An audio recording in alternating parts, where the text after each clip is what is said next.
এখানে সামনেই বসেছিলাম, বসে থাকার একটা আওয়াজ হলো, হওয়া মাত্র স্কুলের স্যার মিস যারা আছে তারা জলদি এসে করে আওয়াজ বের করলো। পুলিশগুলো বাইরে বসেছিল, ওরা সেই মুহূর্তে উঠে গেল, উঠে যাওয়ার পরে মেয়েটাকে নামিয়ে আনলো। আর আমাদের সামনেই যে গার্জেন পক্ষ বসেছিলেন উনাই সব গেলেন, মনে হচ্ছে আমার মেয়ে বলে দৌড়ে যাওয়ার পরে ওনারই মেয়ে। তারপরে ওনাকে ভেতরে ঢুকিয়ে নেওয়া হয়, আর কাউকে ঢুকতে দেওয়া হয়নি।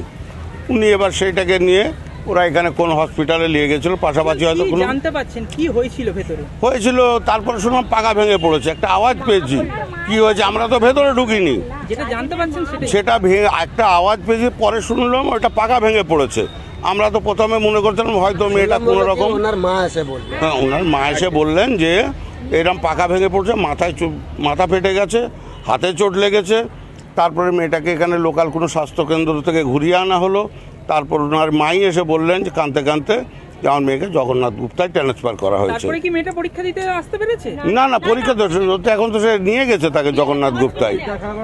তাহলে আপনারা যে অন্য স্কুল থেকে আপনাদের ছেলেমেয়েরা এই স্কুলে পরীক্ষা দিতে এসছে, এই যে নিরাপত্তাহীনতা নিয়ে কি প্রশ্ন তুলবেন? প্রশ্ন স্কুল কমিটির গাফলতি, এগুলো তারা এসব বিষয় চেক করেনি।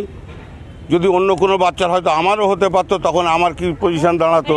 এটা তো একটা বাচ্চা না, প্রত্যেকের জন্যই এটা আমাদের প্রত্যেকেরই অসুবিধে যে একটা বাচ্চা। আমার মেয়ে পরীক্ষা দিচ্ছে। আপনি কোথা থেকে আসছেন? আমি আসছি আগ্রা ফটক রবীন্দ্রনাথ বালিকা বিদ্যাপীঠ থেকে। এই স্কুলের নাম? এই স্কুলের নাম হচ্ছে বাটা শ্রী রামকৃষ্ণ মিশন আশ্রম বিবেকানন্দ বিদ্যা মন্দির উচ্চ মাধ্যমিক। এই জায়গাটার নাম বাটানগর। আপনার নাম?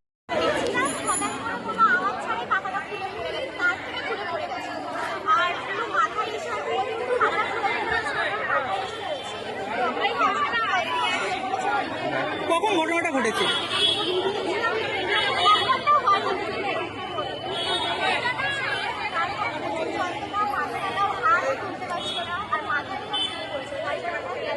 কোন স্কুল থেকে পরীক্ষা দিতে এসছো?